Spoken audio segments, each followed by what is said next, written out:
عندما يستلم الكرة تشعر وكأنها تشكل عبء عليه. هنا الكرة خطيرة باتجاه المرمى،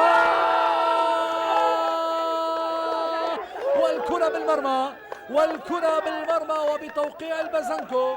حسام بازنكو إذا يستطيع أن يسجل الهدف الأول في الدقيقة الرابعة تماما من أحداث الشوط الثاني.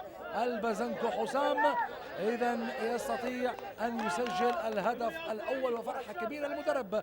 حاول يشوف خطأ كان من حارس المرمى إذا هنا، وبالتالي يستطيع أن يستفيد من تقدم هادي منون ويسجل الهدف في الدقيقة الرابعة بأحداث الشوط الثاني.